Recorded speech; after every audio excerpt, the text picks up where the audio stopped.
Well, I have said these people are brazen and defiant. They're at it again today. When asked about how the lockdowns were impacting HSC students, all Berejiklian had to say was this. So please don't stress if you're a Year 12 student. Can anyone be more out of touch telling a 17 or 18-year-old when their whole future is on the line not to stress? When someone on big money, totally unaffected, tells young students what they must be feeling. No one can relate to such a hollow comment. And Berejiklian was asked about the zero target, given the lockdowns aren't working, and she said this. I'm looking forward to the day when we can live as freely as we did before this outbreak. The talk is not believable. This is as defiant as ever. We can only live freely when you drop your obsession with zero or near zero cases. Ask Britain and Sweden and Singapore. But then the self-congratulation continued. Listen to this. Now, there's no doubt the New South Wales government does need to consider some difficult decisions. We don't want to waste all the great work we've done. Are you serious that you've done? Don't you mean what tradespeople and parents have done? They're the ones forced out of a job, asked to live on $600 a week, asked to homeschool their children, Premier. You don't fall into any of those categories. I noticed Dr. Chant didn't front today, and this Dr. McAnulty was there. He said this. Whenever we get people in crowds who are shouting or yelling, no social distancing, that is a very dangerous situation. So did McAnulty not see the pictures of June 2020 from the Black Lives Matter protesters where 26,000 gathered out the front of the Sydney Town Hall? Did he pass comment or judgment on those people? The Health Minister, Brad Hazzard, was asked about the Liberal member for Terrigal on the Central Coast, going on a Facebook spree trying to shame anyone and everyone who attended Saturday's protest.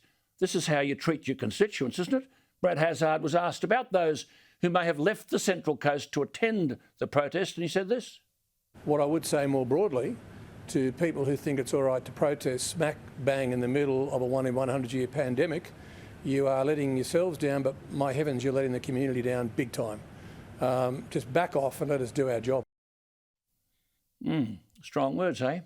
Did he say the same thing last year about the 26,000 who held Australia-hating placards, most of them unmasked, no social distancing, standing and chanting at the front of Sydney's Town Hall? He didn't. But he's happy to bash up on suffering people on Struggle Street and expect that they will then vote for him?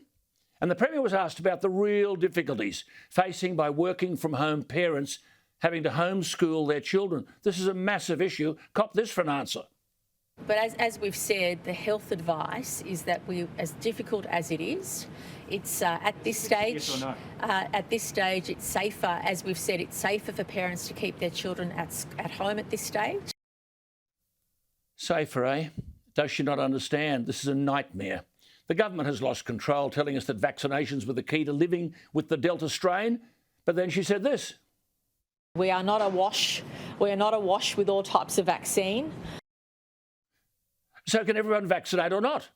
I want to say to you who are writing to me, I'm happy to hear from you and I will respond to you. Hopefully someone will shame these people into understanding what they are doing to people's lives. Even though they're doing the wrong thing, make sure you don't. Play it by the law. If the police commissioner is saying don't protest at the weekend, then don't. We must seek the answer to your problems by hoping there is a remnant of decency amongst those handing out the punishment. Berejiklian and co have a chance to prove that they have compassion and decency which so far have eluded them. What do you think? Email me, alan@skynews.com.au. The text line 0414 000 848.